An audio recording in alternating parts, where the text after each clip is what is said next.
My brothers and sisters, many of us work so hard to make our homes comfortable and beautiful, but we often overlook the unseen world. There are certain things we may keep in our homes, sometimes unknowingly, that can attract the presence of evil forces and disturb the peace of our family. Islam teaches us to protect our homes physically and spiritually, and today we will discuss some common items that may be causing harm without us realizing it.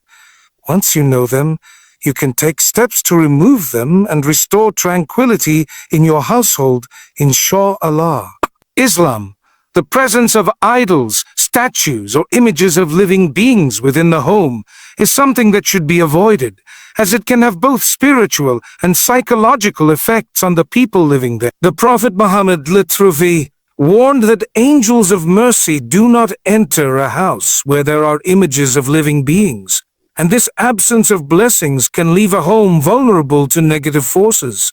The concept here is not merely about decoration, but about what such items represent. Idols and statues have been associated throughout history with false worship, shirk, and pagan practices, and keeping them in one's home, even for the sake of art or beauty, can unknowingly open a spiritual door that invites harm. Many people keep these items without realizing their origins or symbolic meanings. A decorative statue bought from a shop might have once been an object of worship in a different culture, carrying with it a history of spiritual association that is contrary to Islamic belief. Similarly, framed pictures or sculptures of humans and animals, particularly when displayed prominently, are discouraged because they may fall into the category of taswir, depicting living beings, which the Prophet specifically prohibited in certain forms. This prohibition is rooted in the aim to protect Tawheed, the oneness of Allah, and prevent any pathway that might lead to shirk, no matter how indirect it may seem. In today's time, these items may not be worshipped in the literal sense, but the wisdom behind removing them still stands, as they can become a source of pride, imitation of non-Islamic traditions, or even fascination with beliefs and practices that are harmful to faith. Moreover, shayateen are drawn to environments where disobedience to Allah is present, and the keeping of such items could be one of the subtle ways they find an entry point. By removing idols, statues, and certain images from the home, a believer not only safeguards their own faith, but also ensures that the home remains a place where angels of mercy reside. This aligns with the greater Islamic principle of purifying one's surroundings, both physically and spiritually, to maintain a clean and blessed space where acts of worship are performed with sincerity and focus. Even when it comes to children's toys or cultural artifacts, caution is advised, as normalizing the presence of such objects in the home can dull our sensitivity to the dangers they represent. A Muslim household should reflect submission to Allah alone, and every object within it should contribute to that purpose. By consciously avoiding and removing these items, a person takes an active step toward protecting their home from unseen harm, reinforcing the values of Tawheed, and ensuring that nothing within their four walls displeases Allah or compromises the spiritual protection that comes from his remembrance. Possession of occult, magic, or witchcraft-related items is one of the most dangerous things that can exist in a Muslim home, as it directly connects to practices condemned in the Quran and Sunnah. Magic, in all its forms, is considered a major sin in Islam, and it is something that distances a person from Allah while drawing them closer to the influence of shayateen. The Quran mentions how magic was taught by devils in the time of Prophet Suleiman, Arabic-kin, Arabic-lam, Arabic-hit, Arabic-alif, Arabic-alif, Arabic-lam, Arabic-alif, Arabic-meme, and that it leads people into disbelief when they engage in it or use it to harm others. Unfortunately, many people today may possess items linked to these practices without fully understanding their nature. These could be talismans, amulets, strange symbols, writings in unknown languages, or even certain jewelry pieces said to bring a luck or a protection. Some may keep books or guides on astrology, spellcasting, or fortune-telling, assuming they are harmless or merely cultural, but in reality, These are doorways to the unseen world of Jinn and demonic influence. Objects connected to Sihar, black magic, often carry with them the spiritual presence of the entities they are meant to invoke, and having them in one's home can invite their activity, causing disturbances, nightmares, illnesses, and family conflicts without an apparent cause. Even decorative items that contain occult symbols, like pentagrams or third eye motifs or zodiac charts, can serve as tools of shayateen if they are rooted in beliefs opposing Islamic teachings. Some people also fall into this trap through souvenirs brought from other countries, not realizing they carry spiritual baggage from rituals or pagan tradition. In Islam, seeking protection, guidance, or influence through anything other than Allah is a form of shirk, and owning such items can be a silent yet dangerous participation in that sin. The Jinn are known to be drawn to such objects because they are tied to contracts, spells, or acts of worship directed toward them instead of Allah, and keeping them creates a spiritual link that is difficult to break unless the item is destroyed and sincere repentance is made. Furthermore, belief in such items often leads to dependency on them, weakening one's trust in Allah and replacing tawakkul with superstition. When a Muslim cleanses their home from anything related to magic, fortune-telling, or occultism, they are in fact breaking hidden chains that may be binding them spiritually, emotionally, and even physically. Such cleansing is not only about removing the object itself, but also about cutting off the influence it represents, ensuring that one's home is a place of dhikr, Quran recitation, and the presence of angels rather than a haven for shayateen. Displaying symbols associated with shirk or false beliefs is a matter of serious concern in Islam, as such symbols often carry meanings and histories that contradict the pure message of Tawheed. These symbols may seem harmless to the untrained eye, appearing as fashionable jewelry, artwork, or decorative patterns, but in reality, they can represent ideologies, religions, or spiritual systems that reject the worship of Allah alone. Shirk, being the greatest sin in Islam, is not limited to the act of worshipping idols. It also includes any form of association with beliefs or practices that attribute divine powers to others besides Allah. Many of these symbols have roots in ancient pagan religions, mysticism, or man-made spiritual systems that were used to glorify false deities, channel supernatural forces, or promote philosophies opposed to Islamic teachings. Common examples include the evil eye symbol worn as protection, the yin-yang used to promote a belief in duality of divine forces, or the akrosa associated with Christian worship. Even though a Muslim might keep these items without intending to worship through them, their presence in the home normalizes their meaning and may subtly influence the beliefs of family members, especially children. Shayateen are known to be attracted to environments where their symbols are displayed, as it reflects an acceptance, whether conscious or unconscious, of their ideologies. These symbols can also serve as spiritual markers, signaling that the home is a place where the remembrance of Allah is not dominant, making it more susceptible to their influence.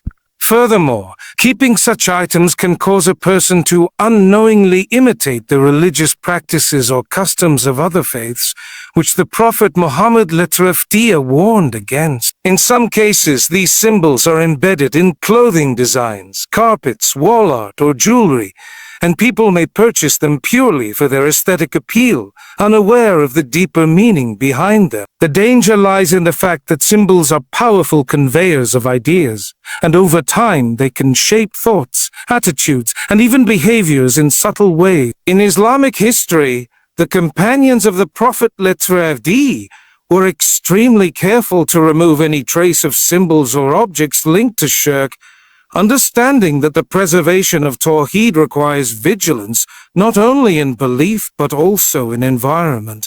For a Muslim household to be spiritually secure, it must be free from items that contradict the worship of Allah alone, whether they are kept out of ignorance, sentimentality, or fashion. By removing these symbols, one is taking an active stand against all forms of shirk and aligning the household with the command of Allah to avoid falsehood in every form. It is also an act of education, as it teaches the family the importance of recognizing and rejecting anything that compromises the purity of Islamic belief, ensuring that the home reflects a clear devotion to Allah without confusion or contradiction. Storing books or media promoting immoral or sinful behavior can have a deep and lasting effect on the spiritual health of a household. In Islam, the environment plays a major role in shaping a person's heart and mind, and what we expose ourselves to repeatedly becomes part of our thoughts, emotions, and actions. Books, magazines, movies, music, and digital content that glorify indecency, violence, gossip, disbelief, or disobedience to Allah are not merely sources of entertainment. They are tools that can plant seeds of corruption in the soul. When such materials are kept in the home, they remain a silent yet constant influence, normalizing the sins and false values they promote. A novel that mocks religious values, a movie that celebrates immorality, a magazine that promotes arrogance and vanity, or music that spreads indecent messages can all become a subtle form of spiritual poison. The Quran repeatedly warns about following the footsteps of shaitan, and one of those footsteps is being desensitized to sin through repeated exposure. The danger is even greater in the modern age, where such content is often packaged in attractive and entertaining forms, making it seem harmless or even inspiring when, in reality, it undermines the principles of modesty, humility, and God consciousness. This influence can be especially damaging for children and teenagers whose hearts and minds are still developing, as they may begin to see sinful behavior as normal or admirable. Even for adults, constant exposure to corrupt ideas can weaken the heart's resistance to temptation and make acts of disobedience seem less serious over time. Furthermore, these materials often distract from beneficial knowledge and worship, consuming valuable time that could be used for Quran recitation, learning about the Deen, or engaging in productive and halal activities. A home that stores such items can also become a place where angels of mercy are absent, as the environment is tainted by messages that go against Allah's commands. In many cases, people keep these books or media because they are expensive, part of a collection or associated with memories, but the truth is that the harm they bring outweighs any sentimental or financial value.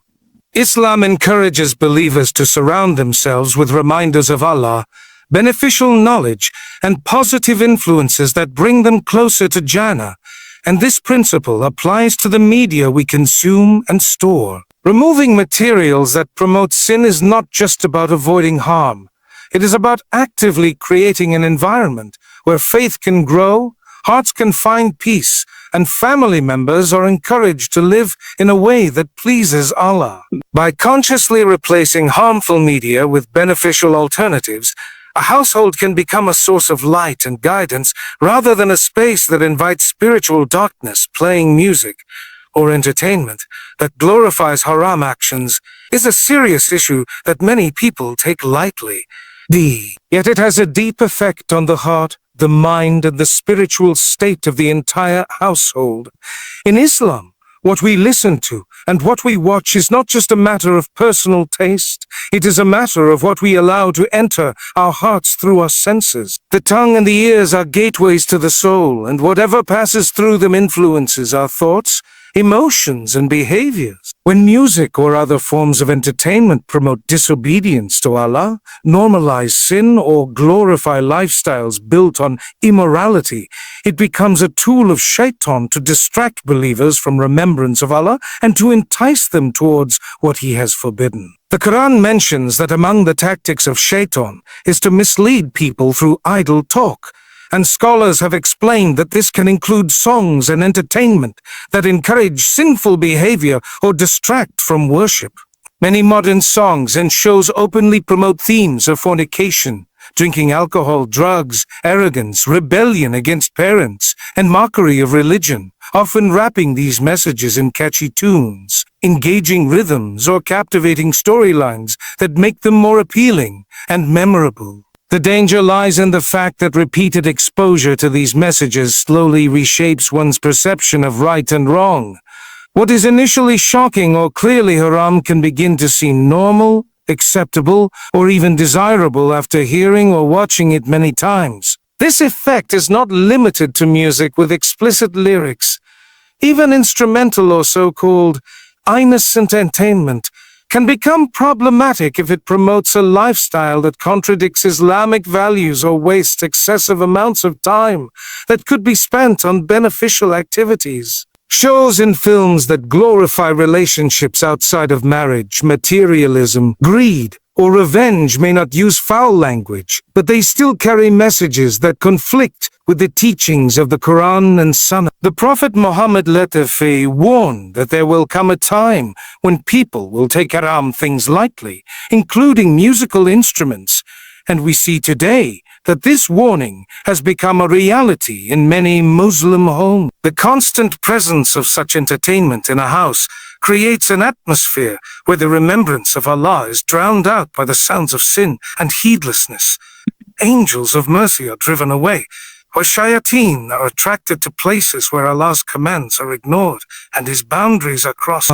For children and teenagers, the impact can be even more severe as their personalities, morals, and sense of identity are still being formed. If the background soundtrack of their daily life is filled with music and entertainment that glorifies haram, they may grow up adopting those values without realizing it. They may memorize songs that celebrate indecency while struggling to memorize even short surahs of the Quran. Or they may become emotionally attached to fictional characters who live in direct opposition to Islamic teachings. This subtle conditioning can weaken their connection to their faith and make it harder for them to recognize and resist temptation when they encounter it in real life. The same applies to adults who may think they are immune to such influence, but over time, their hearts can also become desensitized.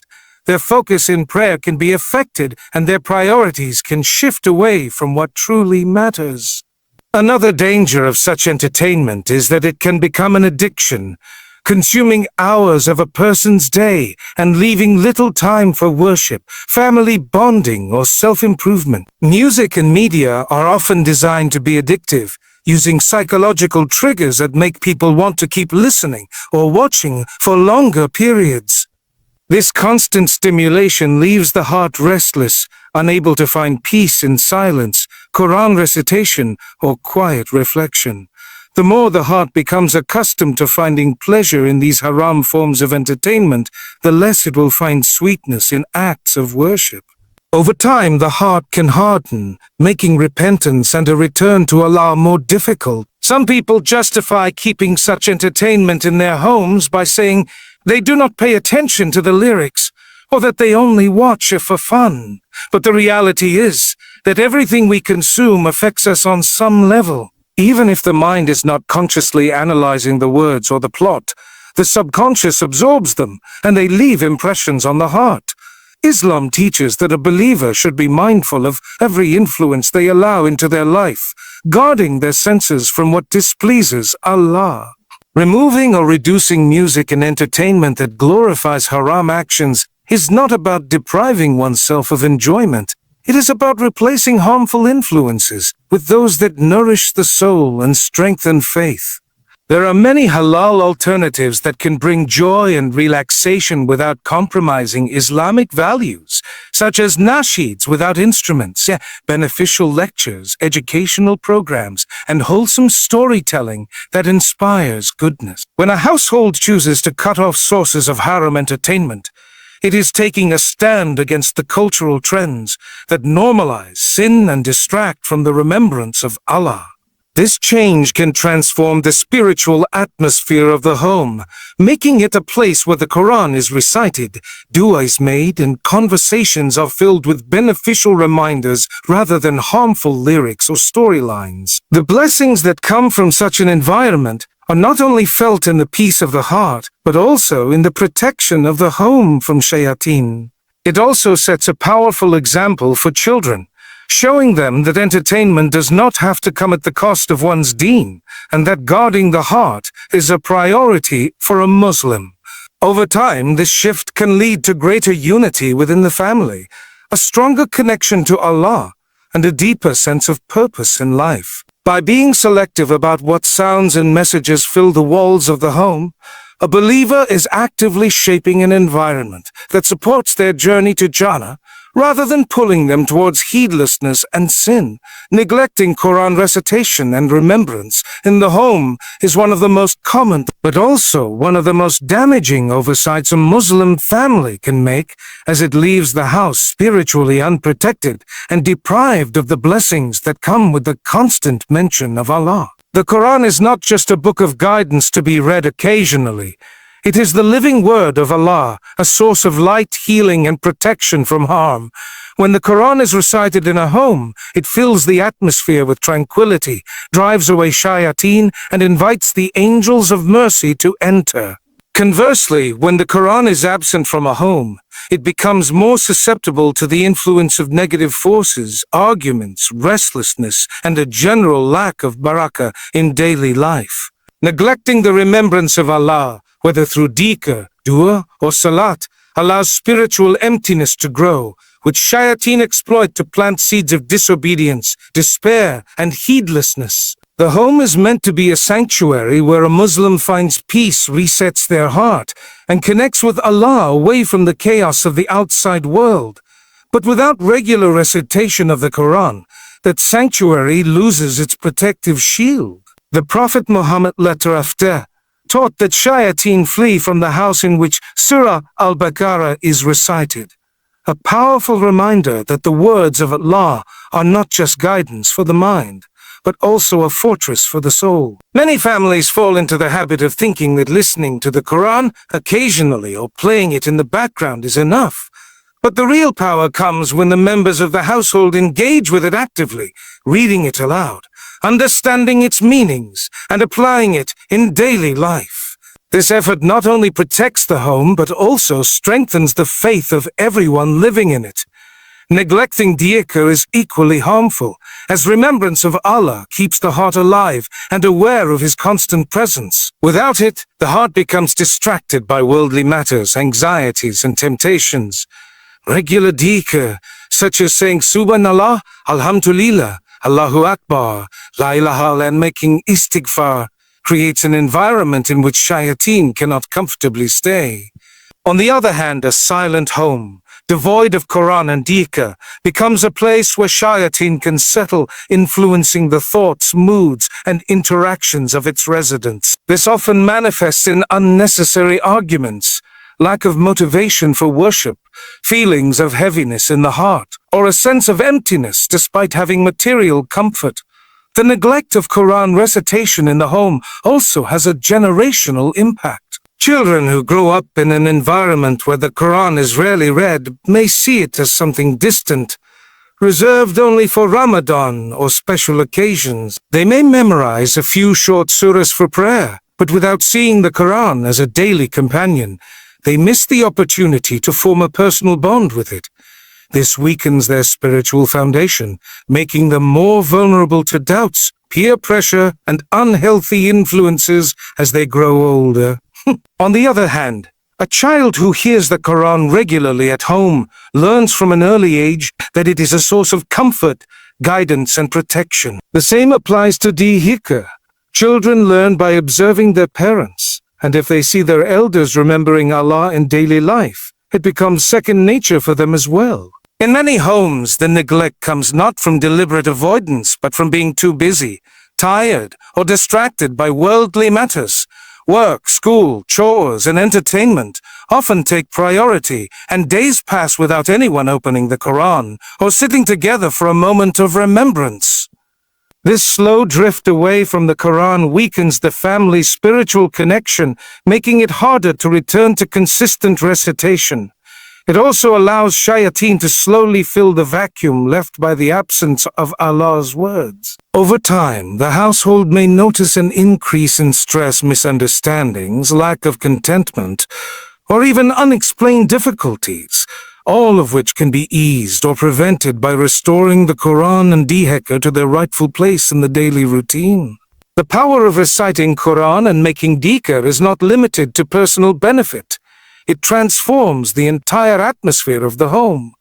Even a small habit, such as reciting a page of Quran after Fajr or reading Surah Al-Mulk before sleeping, can bring immense barakah. Gathering as a family to listen to or read the Quran strengthens the bond between members as they share in the same source of guidance and peace. Similarly, incorporating dhikr into daily life, while cooking, driving, or doing chores, keeps the heart engaged with Allah no matter how busy the day becomes. This constant remembrance turns ordinary tasks into acts of worship and shields the heart from heedlessness. It is also important to note that the neglect of Quran recitation is not only a loss of spiritual protection, but also a missed opportunity for reward. Every letter recited brings 10 rewards, and the act of reading, listening, and reflecting upon the Quran is an act of worship beloved to Allah. The same applies to dhikr, where the simplest phrases carry immense reward and forgiveness. Yet when these acts are absent from a home, the residents lose out on blessings they could have easily attained with a few minutes of effort each day. Neglecting the Quran and dhikr can also make the heart more susceptible to doubt and confusion when faced with trials. Without the regular reminder of Allah's words, it becomes easier to feel hopeless, question one's purpose, or be swayed by misleading ideologies.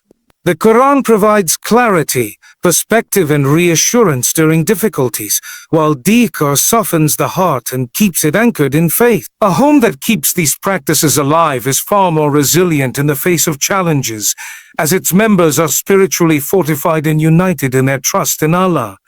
Restoring the Quran and remembrance of Allah to a neglected home begins with intention and small, consistent steps. It may be as simple as setting aside 5 minutes each day to read together, designating certain time to dhikr, or replacing moments of silence or idle talk with the recitation of Allah's word. Over time, these habits can transform the home into a place where faith is nurtured daily, where shayateen find no foothold, and where every member feels the peace that comes from living in constant connection with their Creator.